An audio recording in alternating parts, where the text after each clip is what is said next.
Hello and welcome to your astrological vibrations for Wednesday, April 5th, 2023 by Gaia Blooming. I am Mimi and our energy mantra for today is I am the center point between the creation and the destruction in the universe. And today we have a full moon for most of us. The full moon is not happening till 9:34 p.m.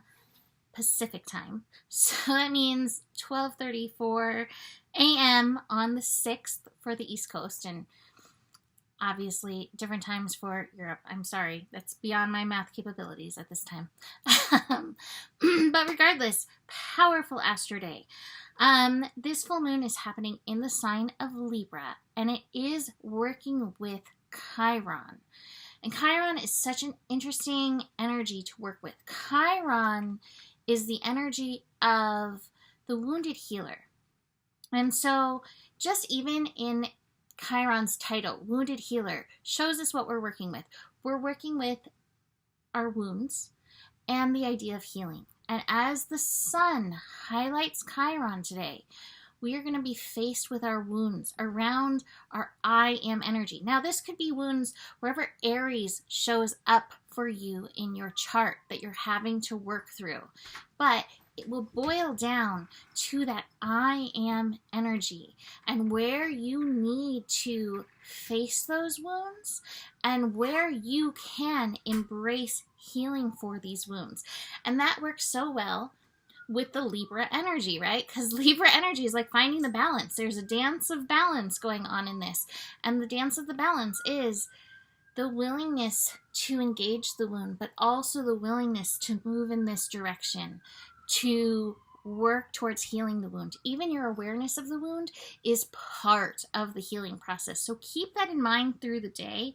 That being said, healing processes are not usually always pleasant and easy.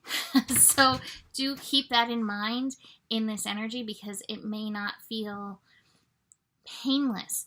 It's interesting because the sun and Chiron are at 15 degrees and that boils down to a 6 energy, but the 1 and the 5, the 1 is love, tending to yourself with love, and 5 energy is willingness to change, and it's willingness to listen.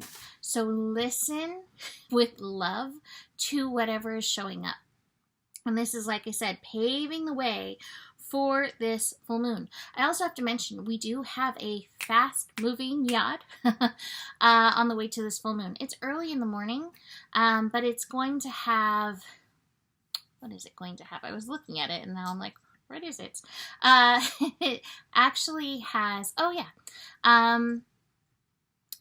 Saturn in Pisces and the North Node in Taurus, focusing on that balance point, the moon in Libra. So really interesting energies. Saturn and Pisces. Some of these wounds that you're dealing with may be very karmic, and it may be deeper than you. They may be ancestral. So recognize it's not just you like balancing on a paddleboard in like a pool.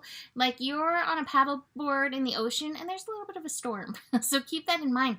The North Node is saying as you lean towards your values, as you lean towards abundance, as you lean towards knowing your worth, that is going to support this energy.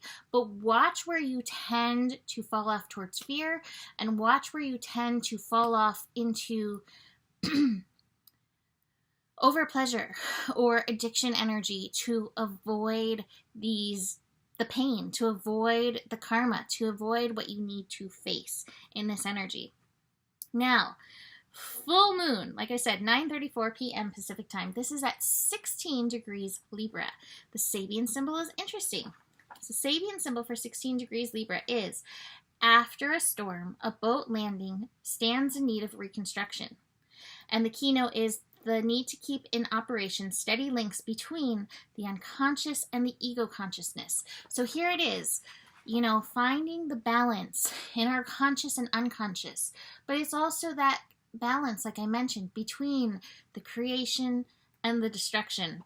It's also interesting, the next Sabian symbol is a retired sea captain watches ships entering and leaving the harbor. And the keynote is the capacity to gain an objective and calm understanding of human experiences. And I think there's that center of the storm. There's us in the center of the creation and destruction. As I was looking at these things, a favorite verse from Rumi popped into my head. I saved it with a scrunchie. It's the whole poem is called Joy at Sudden Disappointment. But the part specifically is, it's about Muhammad and an eagle.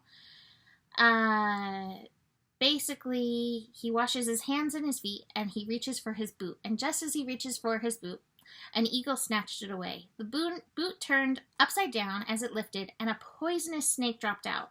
The eagle circled and brought the boot back, saying, "My helpless reverence for you made this necessary." Blah, blah, blah. Muhammad thanked the eagle and said, "What I thought was rudeness was really love. You took away my grief and I was grieved. God has shown me everything, but at that moment I was preoccupied with myself." The feeling of joy when sudden disappointment happens. But I always feel like this is a reminder, like, sometimes, a lot of times, all times, ultimately, good things can come from what feels like destruction. You know, a snake in the boot, or your boot being taken away. And that's a reminder in these times. Can you be the sea captain in observation? I know sometimes we're thrown into that action. Can you witness your consciousness, but also your unconsciousness in these times, and find your balance point in between? This feels like such a potent lesson before we enter fiery eclipse energies. The first eclipse is happening at Aries 29, very fiery, and the second eclipse is in Scorpio, which has its fiery energy, right? So these two eclipses that are coming up, they're Mars ruled, very fiery, lots of potential for destruction and creation to happen. And I'm not predicting that. I'm not into predictions. What I'm into is, like, how can we align as best as we can and float and work through things with as much ease and grace as possible. So learning that balance in this moon will help serve you in what is coming. Let's look at these cards. So I love that I once again have pulled the abundance card. And this is Zorba the Buddha, who's like, hey, find your balance in your spiritual and in your physical. So that's another one of these balance points.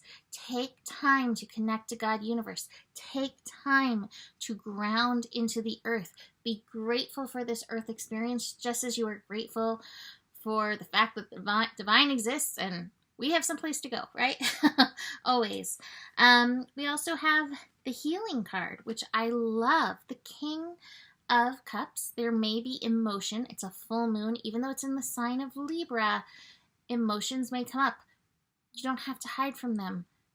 Be a part of that cycle. Move it through. It goes hand in hand with the adventure card, which is like, I'm willing to go there, knowing that the there is part of this ultimate light that is calling me forth. I have the postponement card, and like I said, to me this card, in this case, feels like it is preparation for what is to come. Our finding our balance in this energy, our recognition of these cycles, is just like, all right, I can see it. I can see it coming in the air tonight, right? The final card is the Ordinariness card. The Ordinariness card is look around for the magic.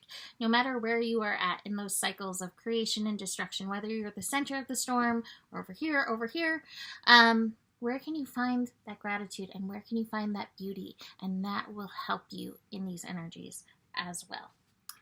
So, that's it for today. You can book a reading with me. Email me, mimiclark@gmail.com. Eclipse readings, I highly recommend.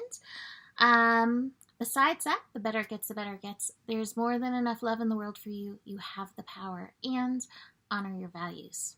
Namaste.